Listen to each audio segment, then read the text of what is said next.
పట్టణ police station పరిధిలో ఇటీవల జరిగినటువంటి మర్డర్ కేసుకు సంబంధించినటువంటి నేరస్తులను ముగ్గురిని ఈరోజు అరెస్ట్ చేయడం జరిగింది.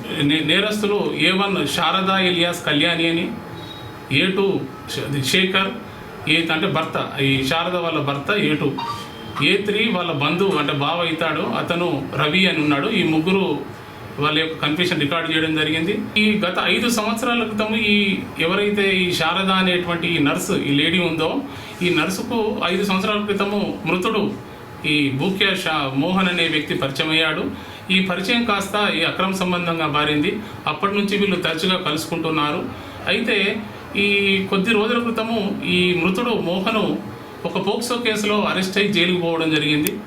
అదేవిధంగా మరికొంతకాలం తర్వాత ఒక NDPS కేసులో, అంటే ఈ డ్రగ్స్ కేసులో, గాంజా కేసులో కూడా అరెస్ట్ అయ్యి జైలుకు పోవడం జరిగింది. ఈ 2 సార్లు జైలుకు పోవడం ద్వారా అతను ఆర్థికంగా ఇబ్బందులకు ఎదుర్కొని, ఒకవేళ నాతో కలిసి ఉండకుంటే, లేకుంటే డబ్బులు ఇవ్వకుంటే, ఆర్థికంగా నాకు సహాయం చేయకుంటే మాత్రం నీకు నాకు మధ్యలో ఒంటరిగా దిగినటువంటి మన పర్సనల్ ఫోటోలు అన్నీ కూడా, వీడియోస్ అన్నీ కూడా నేను మీ బంధువులకు, తర్వాత ఇతరులకు కూడా, ప్రజలకు కూడా నేను షేర్ చేయడం జరుగుతుందని చెప్పేసి తన భర్తతోటి, తన బావతోటి తన బాధలను చెప్పుకొని మర్డర్ చేద్దామనేటువంటి ఉద్దేశంతో ప్రీ ప్లానెడ్గా వాళ్ళు ఈ 4వ తారీఖు రోజు అతనికి ఫోన్ చేసి, మృతుడికి ఫోన్ చేసి శారద ఇక్కడికి పిలవడం జరిగింది. సిద్ధార్థ కాంప్లెక్స్ పిలవడం, లాడ్జికి పిలవడం జరిగింది.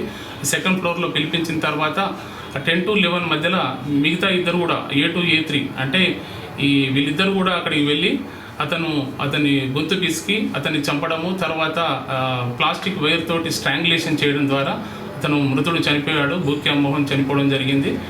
అయితే దీనికి సంబంధించినటువంటి ఈ యొక్క తాళలేఖనే, వేధింపు తాళలేఖ చనిపోయినట్టుగా తన కన్ఫెషన్లో చెప్పడం జరిగింది. ఈ కేసులో వాళ్ళు చంపడానికి ఉపయోగించినటువంటి ప్లాస్టిక్ వైరును, తర్వాత ఒక చాకు, ఆమె దగ్గర ఒక చాకు కూడా దొరికింది A1 దగ్గర, అంటే సేఫ్ సైడ్గా ఆమె తన బ్యాగ్లో పెట్టుకోవడం జరిగిన చాకును కూడా సీజ్ చేయడం జరిగింది. అదేవిధంగా ఈ అఫెన్స్కు ఉపయోగించినటువంటి మోటార్ సైకిల్ కూడా, బజాజ్ ప్లాటినాను అక్కడ నిన్న తిప్పాపూర్ బస్ స్టాండ్ దగ్గర పార్కింగ్ ప్లేస్లో కూడా అతన్ని సీజ్ చేయడం జరిగింది.